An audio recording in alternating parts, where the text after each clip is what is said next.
So, video versus image when it comes to Facebook ads. Which one do I prefer?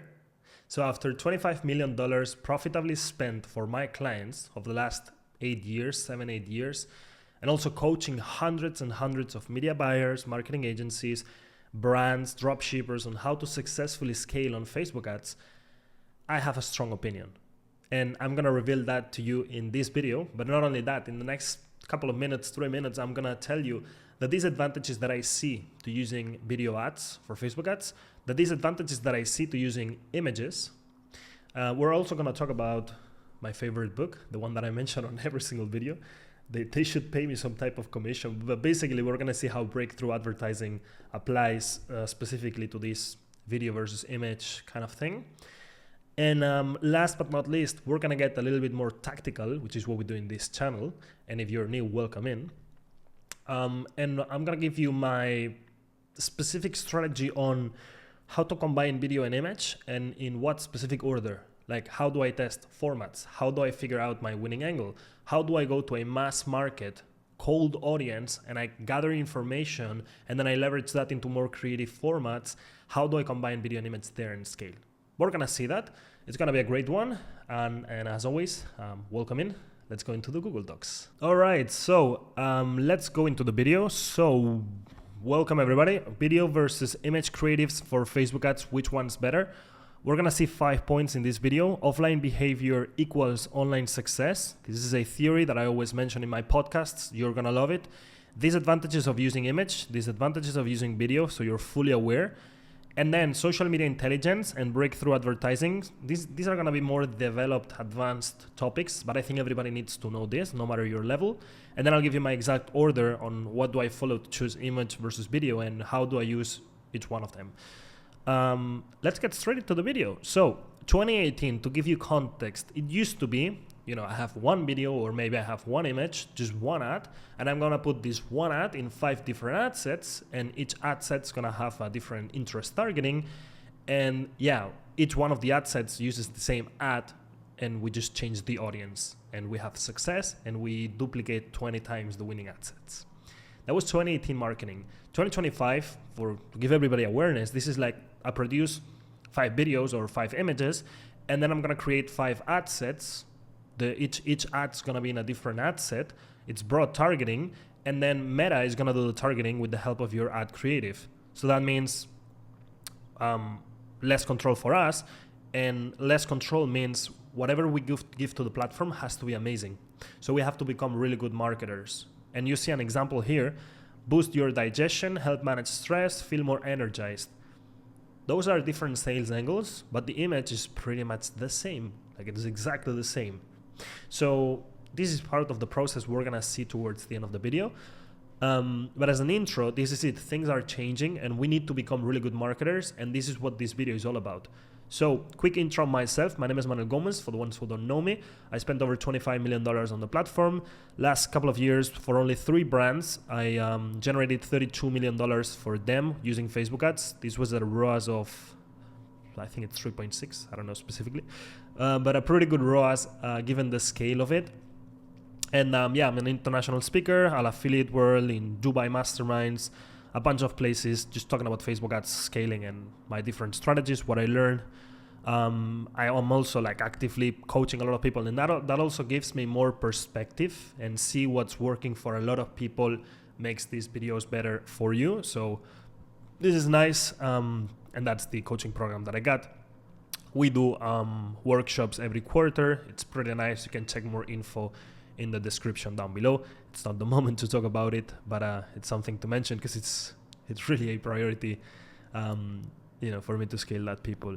So point number 1, offline behavior equals online success. So when it comes to Facebook ad success, you have to understand people's behaviors and patterns of who you're targeting specifically when they buy something offline, and you want to adapt that knowledge to your ads. So let's do an example with fashion. Imagine when you yourself, you go to some famous street, you're buying some clothing. How do you want to be treated? What is the experience you want to have? So before this, whenever you enter the shop, and somebody comes to you to help you, like these store managers, the reaction is, please don't talk to me. I'm good. I'm just looking. I know how to make my own decisions. That's it. Thank you. And we just want to see a lot of options, right? Usually the behavior is we go to one of these things and we're like, no, this is not bad, but I'm not sure. Let's keep on looking. No. Yes. And if you're like me, and probably if you're a man, like I don't even try my clothes. I just buy directly because I'm lazy for it. I just want to go get what I want and out. So it takes me 1 second to make a decision. I don't need nobody to sell me anything, to explain anything. I don't need to ask questions.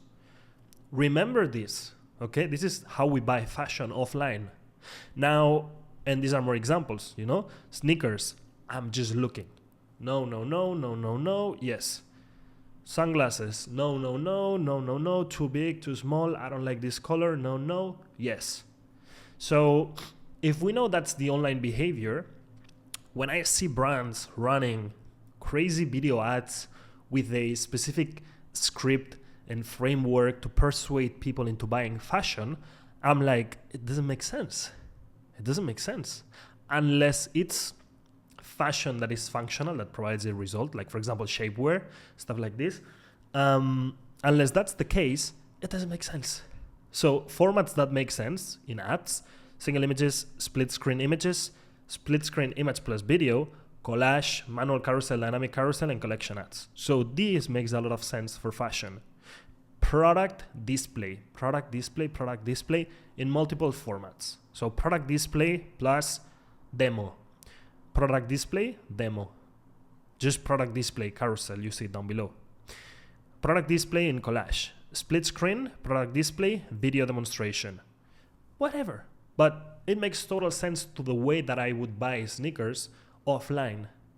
Let's go, and actually I wanted to put examples of this morning that I took while having my coffee. These are just fashion examples of the ads that I see as a, let's say, fashion consumer, what I see in real time on my Instagram stories. It's product display. I don't get any UGC guy talking about, hey, I just bought this t-shirt. It's the best t-shirt that I bought in my life. It gives me this crazy fashion. And my before and after is that before I used to have no t-shirts. And now that I have these t-shirts, I'm dating a supermodel. No, you don't get those, right? So yeah, this is what I'm getting in real time. Now, let's go to cosmetics, supplements, and technology. So when you enter a cosmetic store like this one, you usually enter like, I need help, this is my problem, what do other people use? Like for example, let's say I have acne. I would go into one of these stores more like a victim that needs help. You know what I mean? Like if I go to the doctor and you've got this lady that's gonna help you and you're like, hey, please, I have this type of skin, I've got this problem. Do you have a specific recommendation of a product? I don't know. Like you're doubtful, you need solutions. So, and you need to understand the product first. So the lady is gonna come here and she's gonna do the UGC role. So she's gonna be like, there's this option and there's this option. This second one is a little bit more expensive, but it's better. And so you're basically looking for the answer of, is this product for me? Is this the right fit? Is this safe? So you have all of these questions. She answers that and then you buy. So if we move that to Facebook ads, when I see for cosmetics these types of ads, it doesn't make any sense. Like, look at this, 20% off, and then there's some product here. And then here I see a bunch of products. I don't know what this is. Here I see the same product 5 times. I don't know what this does. I don't know. It doesn't make sense. So things that are good for cosmetics, UGC videos, so unboxing, before and after, review, tutorial, nice. Split screens, so I see the product, I see the before and after, amazing. I see the product, I see the user, and I see some PR for authority, nice. Before and after, review, product, nice. Before and after, product, review, amazing. Same thing here, so before and after, product, and then kind of like the headline, the sales angle. But if I ask you, what is the issue of this ad? Imagine you're a user and you get this ad delivered. See yourself transform. And some small text that I don't want to read. And I see before and after. Okay. But the thing is, I've got no idea on what you sell. Like, are you selling tea bags that help with these dark marks, or is this a silk pillow cover serum? Is it a mask? What are you selling? And in another scenario, I see what they're selling, but what is the result? Like, why do I need this in my life? 20% off, okay, you have a discount, you have a beautiful model that looks like a stock image, I don't know. Who cares about the discount? Like, just tell me about the discount on the website. But right now, how is this gonna improve my life? No idea. So it doesn't make any sense, right? So there's a specific order that we have to follow. Now, disadvantages of using image ads. Of course, we're gonna see lower engagement rate. So compared to video, the moment that you start playing a video, that counts as engagement. But you watching an image, it doesn't count as anything. Then we're gonna see a limited ability to persuade the user and have emotional impact. Because of course, when I use this is too bad. When I use this image, my ability to say, if you are in the ages of 20 to 40, you need these because otherwise the consequences in the future are gonna be super bad. You cannot do all of that in an image. So you can persuade more with video. And the thing with image, it's easily skippable. So meaning I cannot hide from you the fact that this is an ad. It's very clear that this is an ad. This also, it's very clear. It's super clear. Same with the cosmetics. Like, I see the logo, Massimo Dutti. Like, of course, this is an ad. There's no way they can hide it. So the moment that I see this, if I'm not interested, I would probably super fast skip the ad. So it's easily skippable, but instead with video, you can make it look like it's not an ad. So imagine there's a video and I'm selling to men that look exactly like me. And instead of saying, do you want to buy this? They would skip. I would say, hey, what's up, bro? Are you in between 20 and 30 years old? If so, I don't know. Sports is the most important thing you have to focus on. And if you want to succeed in sports, you need this. You see, I don't reveal the product until second number 6. So at the beginning, I'm kind of tricking the user and they don't know that this is an ad. Or they know this is an ad, but it feels organic because, hey bro, how you doing? Are you in between 20 and 30? Yeah. I'm not saying, hello, buy this, as an image would do. So it's easily skippable, the images. Now, disadvantages of using video ads: slow to produce, expensive to produce. You reach quicker creative fatigue because video is annoying. So if I'm not interested, imagine I'm 40 years old and I see a kid that says, hey bro, are you 20 to 30 years old? Mentally, I say, no, get the fuck out of my feed, and you skip the ad. If I see the same ad the next day, I start to be like, the guy with the 20 to 30 years old. Anyways, let's keep on scrolling. When I see it for the third time, I'm like, man, I'm not 20 to 30 years old. Leave me alone. This is not for me. So it is annoying if the user is not interested. So an image can have a much higher frequency without being annoying. And then the point with video, as I said before, it's not so easy to skip because I could say, hey bro, are you 20 to 30 years old? Look, I have a story to tell you. When I was young, okay, people would get in there, but the counterpart is that it's not straight to the point. I'm not saying something like this. Before, after, this is the product, this is what it does. Smooth and clear skin. That's it. Straight to the point. Instead of doing that, you would have a video like these two ladies where, imagine the video is this viral TikTok script that some girls do is story time. So imagine I want to sell this water bottle and I say, hey ladies, story time when my ex did this to me. And then you want to bridge that into selling a water bottle. It's not straight to the point. So your chances of selling are pretty low because it depends on retention on the video. But here I'm selling to everybody. It's straight to the point, okay? You've got to balance that. And also video will have higher CPMs and lower delivery rate and this is my hypothesis, because it's heavier in size compared to image. So if somebody has really bad data on their phone and they're in the underground or whatever, it's much easier to deliver images to those people than to deliver video. Even though Facebook's gonna compress a lot, it's still easier. So then, which one do I prefer? And it depends. You can see that I have a preference for image, and we could say that, and that is true, because I think it's way more scalable, and video for me comes at a later point. But depending on the industry, you might need a lot of video to start, let's say. And again, everything has a right order, and as I promised, I'm gonna give you my specific order not in the next blog, but in the one after. And we're gonna see that in just a minute. But the most important part here that I can give you is social media intelligence and breakthrough advertising. The combination of these couple of things is just gonna make you bulletproof, and you're not gonna be copying a competitor and reacting. This makes you independent. So this makes you a smart person. So it's important.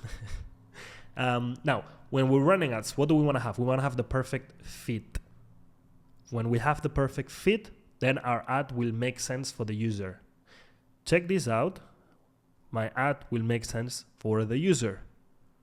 So when the ad doesn't make sense to the user, they will skip the ad.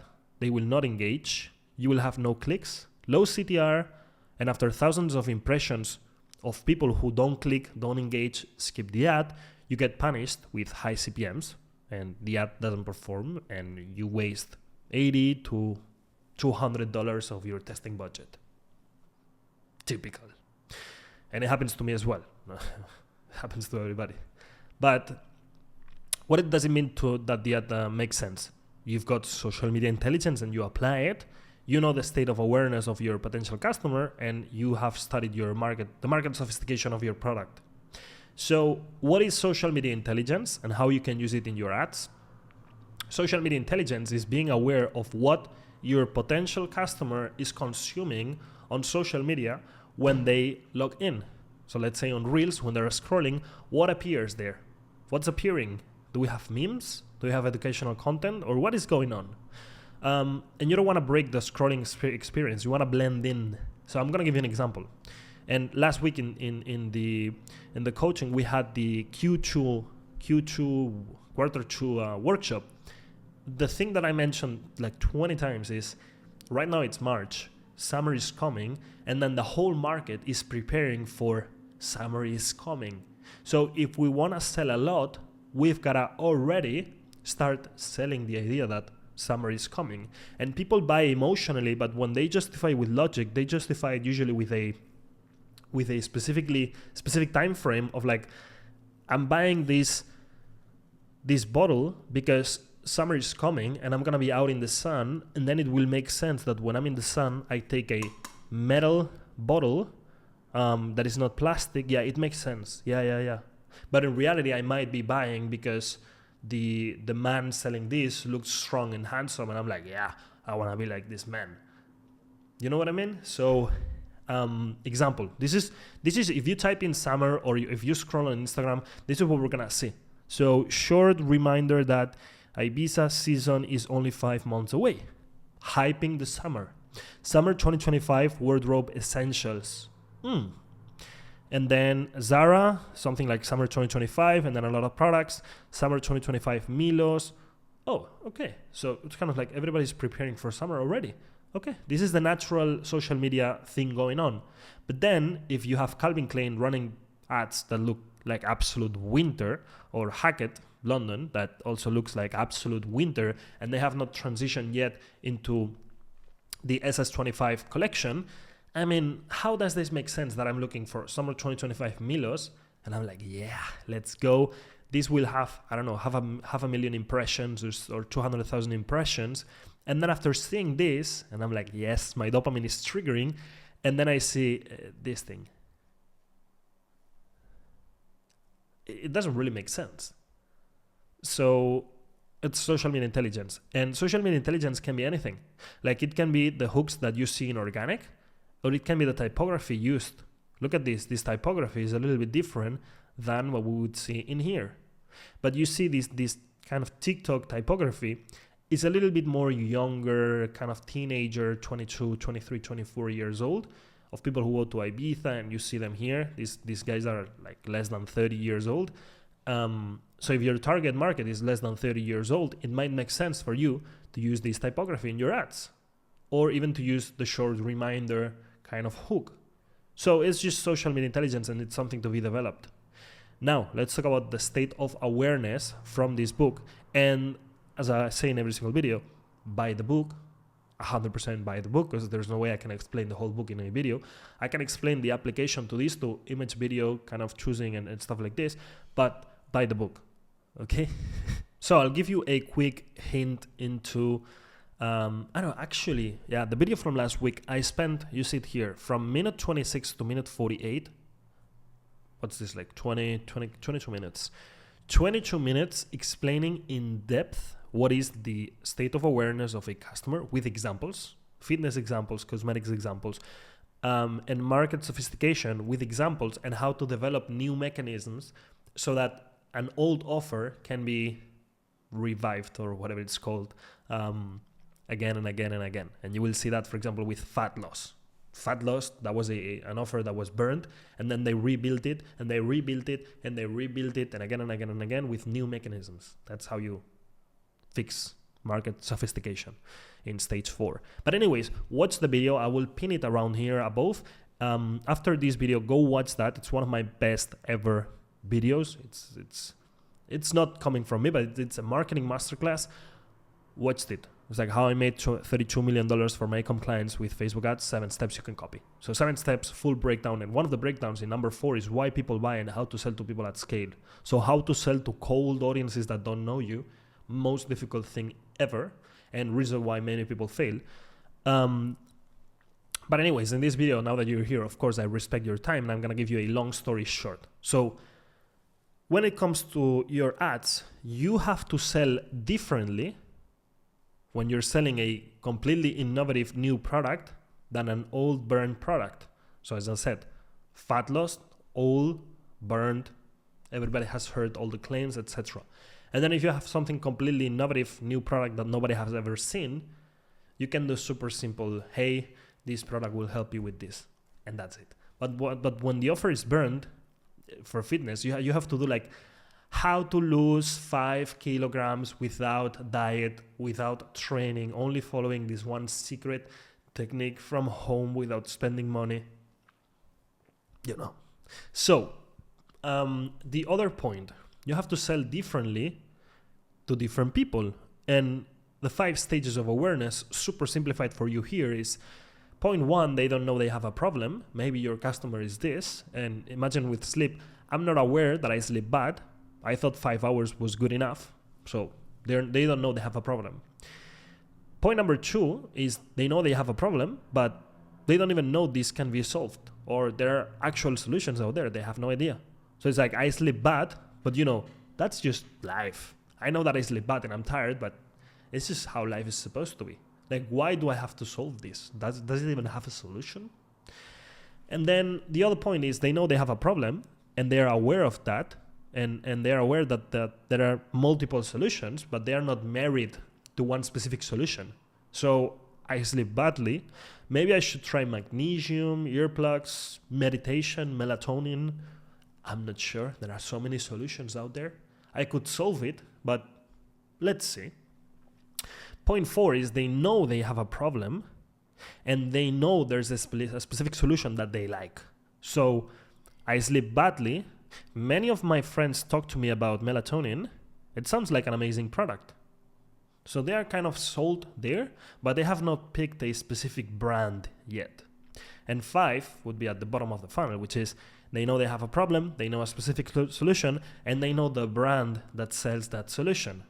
So I sleep badly. Many of my friends talk to me about melatonin, and they all buy from Manel supplements. I trust the brand. At some point I will buy. So what you have to do with these customers is give them like that extra discount or that extra push, that reason to buy your product finally. So it's kind of cleaning your database of potential customers. But anyways, you have to think for your own case, where are your customers in in a mass market context. Everybody will have people here, doesn't matter the size of your business, but usually most of the like 99% of the market is 2, 3, 4. And I would say 3 is the most common one, depending on the industry, but 2, 3, 4, think about it, and you have to structure your ads based on this, your message. So to give you an example, if people don't know that their problem can be solved, do you think it makes sense that I say, for example, to these people in number 2, I'll give you one example. They don't even know this problem can be solved. If I put an image ad that says melatonin pills, 20% off, limited time, does this make any sense? No. I'll give you another example.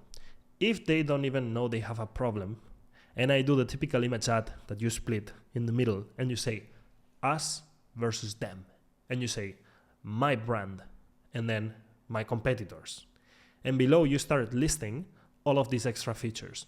No, my brand has more quantity, more concentration, longer effect. And the guy is like, I sleep poorly, but what are you talking about? Like, I don't even know this supplement is for fixing my sleep. What is us versus them? Why are you comparing two brands? So the way to talk to these people, it would be like a general message of you sleep poorly, and this can be due to 3 reasons. That's it. So you kind of develop their problem. And then when they're in the website developing the problem, you might be like, this is the real solution backed by doctors, buy it now. And you give them a call to action. But you've got to have messages that resonate and make sense to people at scale. Last but not least, the exact order that I follow, and in the program we usually cover this exercise. Everybody goes through this. It's super nice. 5 points: research, rapid angle testing, rapid format testing, format expansion, which point number 4 is usually when video comes in, with a few exceptions, and then funnel. I say funnel because when you do your research, you will learn things about your product. When you test angles, you will learn things about your customers. And if you realize that, let's actually see it here.